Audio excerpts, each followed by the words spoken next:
Hello and welcome to Make It Happen, episode number 13.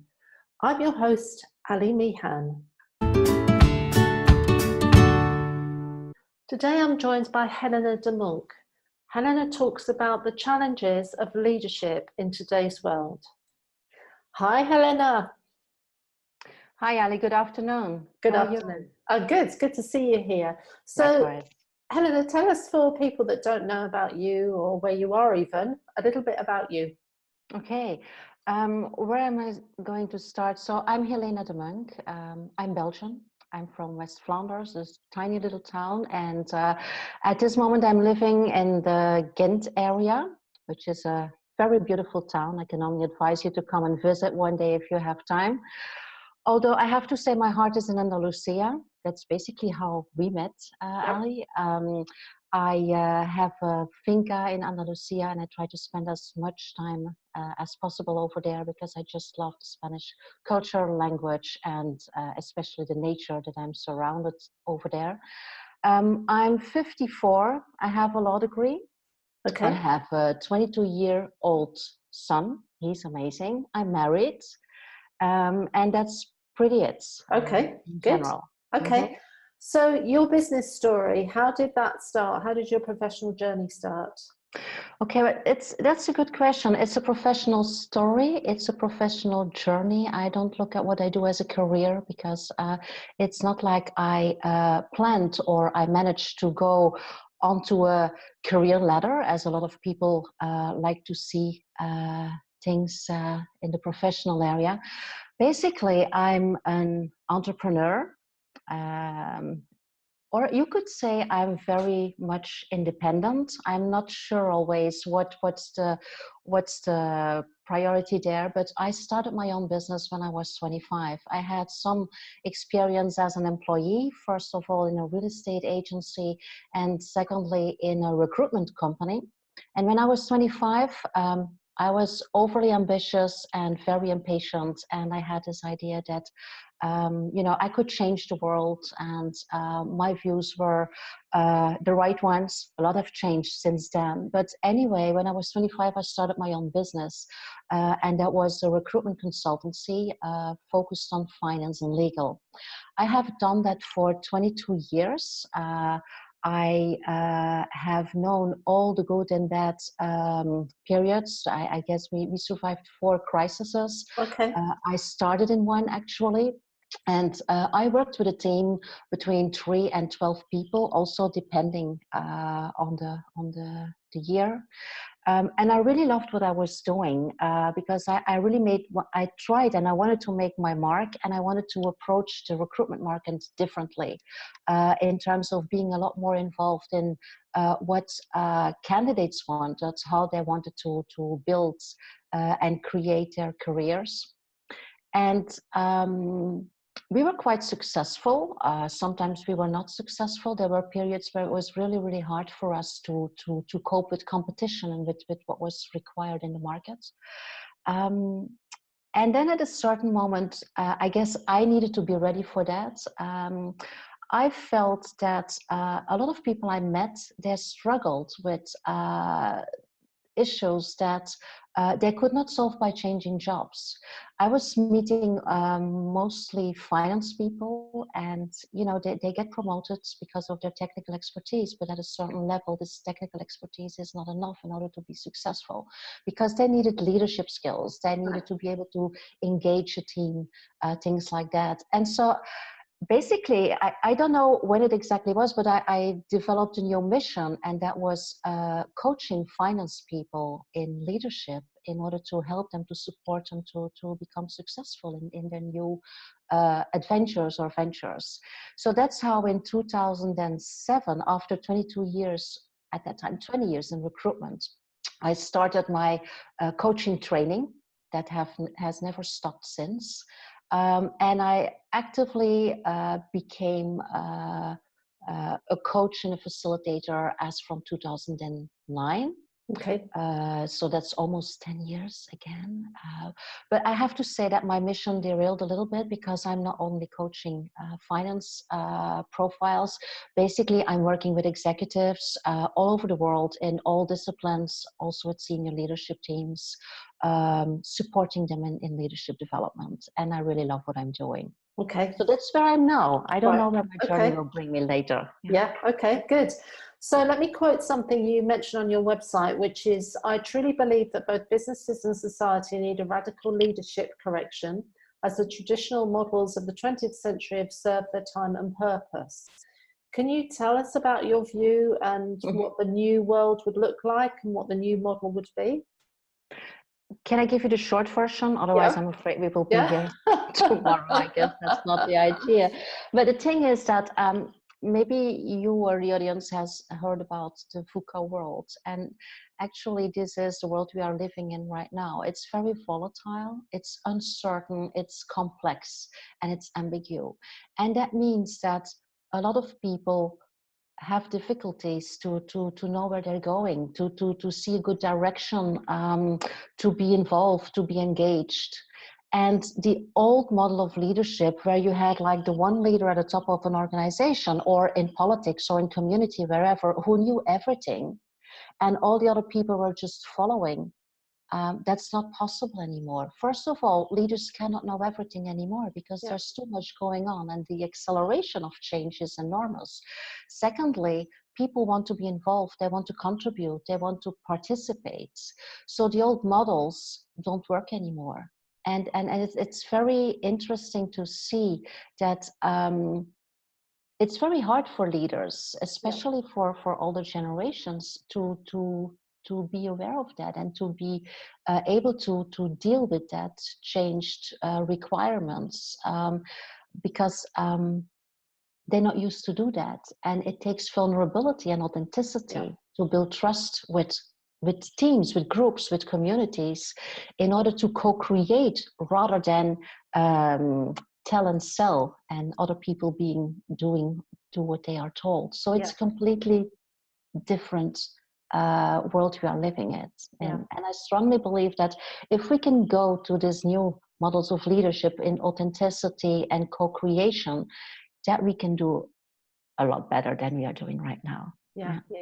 I think a lot of ego gets in the way as well, doesn't it? Because absolutely. And that is what we see in organizations as well, because the biggest issue there is people that have been successful for years, they do not see that what has brought them there at this level of success, and the skills that they have used to get there, is not going to bring them where they want to be and where other people want to be in the near future. They have this ego and this, this idea of success, and they think that they can keep doing what they are doing and getting good results. And so it's very difficult for organizations and also for us as coaches to work with those really successful people, because they believe that they're there to stay for the rest. And I know when you need to maybe have people on your team that are actually a lot cleverer than you. Absolutely. That's the way way really you need to work today. You need to have people behind you that are actually much cleverer than you in different areas. And that can be very tough when you're, when you are successful. It is, because I see that in my work with leaders, that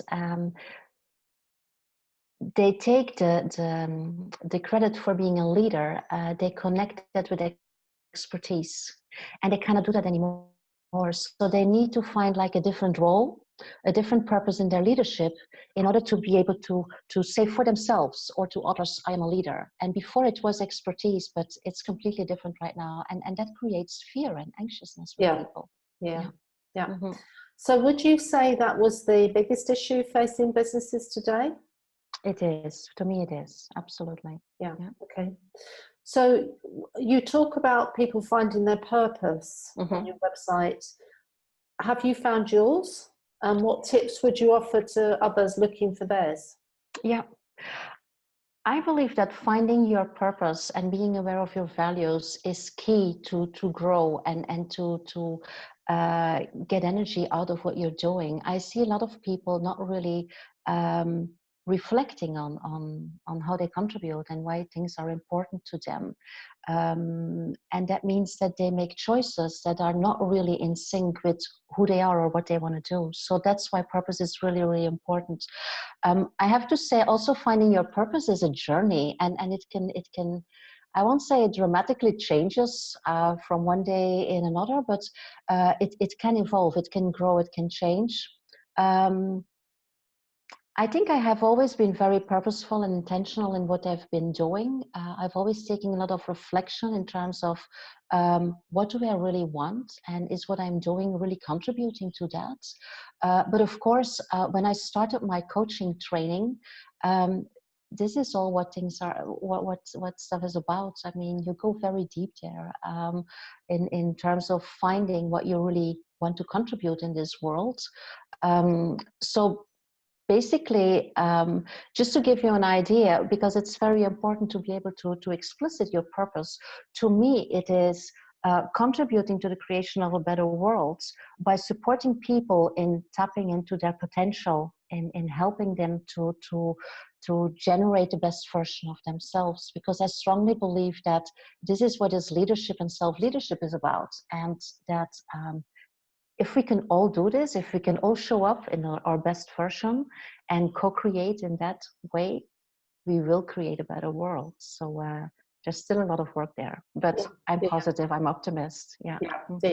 Absolutely. So what changes have you made that have been as a result of your life experience?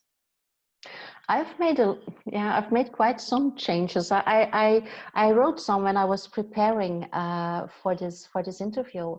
The changes I've made are introducing rituals in my life, and with rituals I mean creating new habits, but intentional habits, in order to be able to live more in the moment and reflect in a different way. So I've learned that by reading books, by working with my coaching clients, by sometimes getting the bad consequences of not doing that.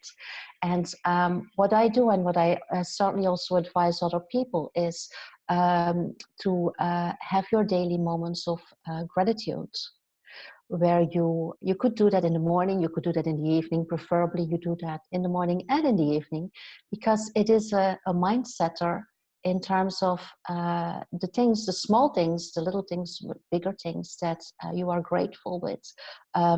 Redirecting your focus from all the things that didn't work out, that did go wrong, things like that. So it's really contributing to a positive mindset, to a growth mindset. That's an important one. Celebrate successes is another one, and that is not being afraid of showing who you are and what you have achieved, and not only being grateful, but also not being afraid to show yourself and show other people that you have succeeded, which is something that especially women tend to hide too much. And it has a severe consequence in their professional lives, because other people are not aware of what they have been accomplishing. And then, of course, you have the situation that they feel resentful sometimes because people didn't see it. And then one of my advices is like, show it. Don't be afraid to show it. And then people will perceive it.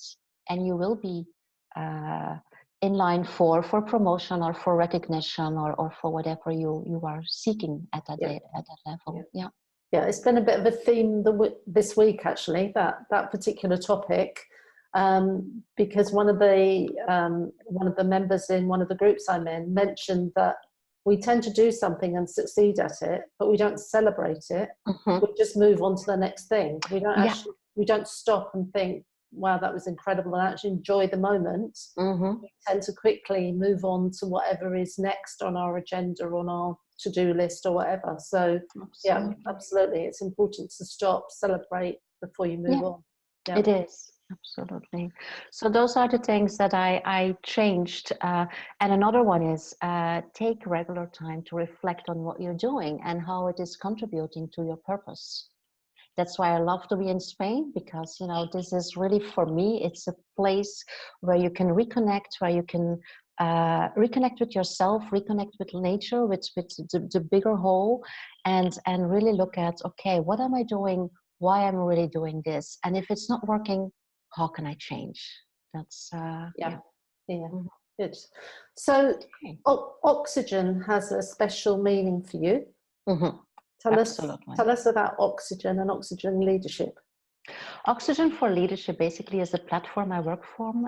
It's what I use as a platform to deliver coaching facilitation uh, in my own approach, but also to co-create and collaborate with business partners. It's a little bit metaphorical, because I do believe that oxygen is what we need to grow, to live, actually, and we might not be aware of how much oxygen we need, because I see it in different levels. I see people not breathing, while we all know that breathing is, and good breathing and consciously breathing is one of the ways that we can cope with a lot of things, and that we can change our responses to a lot of things that are happening to us. But I also believe that adding oxygen to what we are doing or thinking gives us a possibility to grow and to change. So I take that not only literally, but metaphorically, but also literally, because I take my clients out for walks very often. I also organize retreats in Andalusia, but also in everywhere in Europe, where we use nature and the stillness and the oxygen as boosters for the transformation process. So oxygen is indeed a very important word for me. Absolutely. Yeah. And we also use oxygen to get rid of toxic things too, don't we? Absolutely. Yeah. Good. Mm-hmm. So a quick fire round. Mm-hmm. Who are your heroes or favorite coaches or mentors, and why? Okay. My number one is Judith Glaser. Okay. Judith, she passed away 2 months ago, unfortunately. And she was really an inspiration in terms of what she was able to do was combine brain research, so the scientifically based findings of the last years, with her vision and her ambition in terms of creating a better world through conversation. And she has wrote several books. Her latest book was Conversational Intelligence. Another one is Creating We. And they're really must reads, because they give you the possibility to look at the world, look at our conversations, at our interactions in a different way, and create higher levels of interaction that create a better world. So she has really influenced my way of looking at interactions, at relations. Okay. Another one is Brene Brown. Yeah. I guess most people know Brene from her TEDx and her books. I just love the way that she brought the terms vulnerability and shame and other terms into like a professional daylight, and the way that she works with it. So she's really a big recommendation. So as you see, my heroes are mainly sheroes, although I also wanted to give credit to Stephen Covey. Okay. He wrote the 7 Habits, which is also a must read to me. And actually, he was the one that brought the foundations for my change, for my personal journey in terms of going to find my purpose. So if you want to find your purpose and you want to do that on your own, which is possible, then his book, The 7 Habits of Highly Effective People, is also a very good one. Yeah. Okay, good. What book did you read in 2018 which made a difference to your life, and why? Yeah, I read a lot of books, so it was a little bit difficult for me to make a choice. I'm a strong believer in books as like a way to grow, to develop. So my favorite, so the winner for 2018 is Beyond Threat, and it's written by Melissa Rickel-Messing. I'm sorry, Melissa, I really have I think I don't pronounce it right, but Beyond Threat, this book for me is an eye-opener on how we are wired, how we act and react with our reptile brain mainly. And it has learned me how you can manage your reptile brain, how you can learn to respond with intelligence and compassion and create a different world, a different reality. And I also use it with my coachees. Okay. So she's the winner, absolutely. Okay. Yeah. Good. Yeah. She got your award. Absolutely. What's your own personal superpower? My superpower is the Andalusian nature. Okay. I think being in sync with nature, with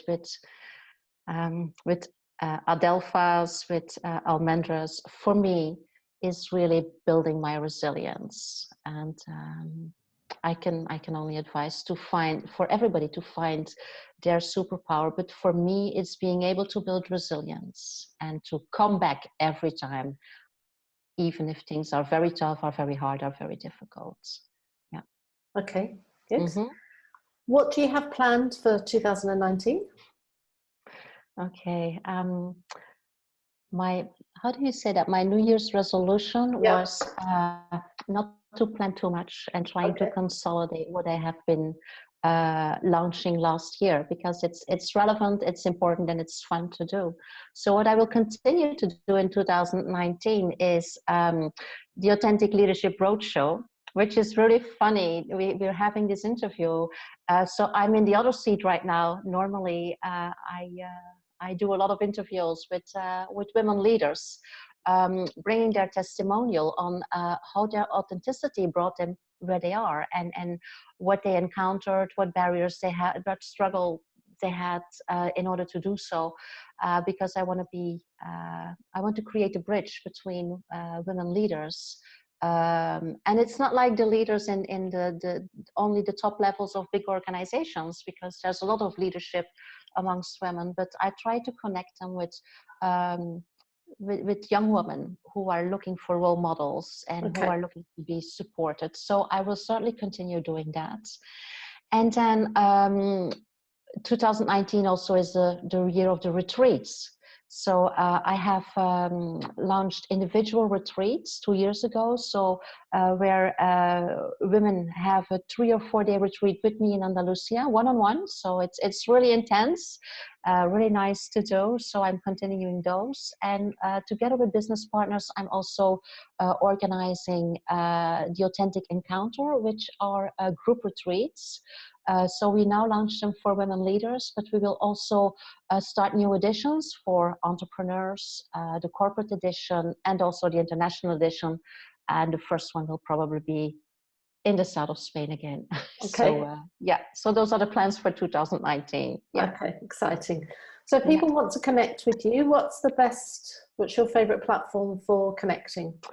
My favorite platform is LinkedIn. So if you want to connect, just look for my name on LinkedIn and send me a message. I always respond there. If you want to do it more directly, I would say you can just send me an email. And that's Helena at oxygenforleadership.com. The 4 being the... number 4. The number 4, not the FR. So that's, I'm very responsive. I like to connect. I like to exchange experiences or knowledge. So everybody is more than happy to connect with me. Yeah. Good. Well, thank you for your time, Helena. I've enjoyed the chat and to hear your views on different things. And look forward to hopefully seeing you in Andalusia soon. Likewise, I'll be there next month. So, but I'm also looking forward to make deeper connections with your network and see how we can support each other over there. Because I love what you're doing there. You have this great community of people, of women supporting each other, and that's really, I guess, we're both in the same mission there. Absolutely. So thank you so much for having me here. I loved it. Thank you. Bye.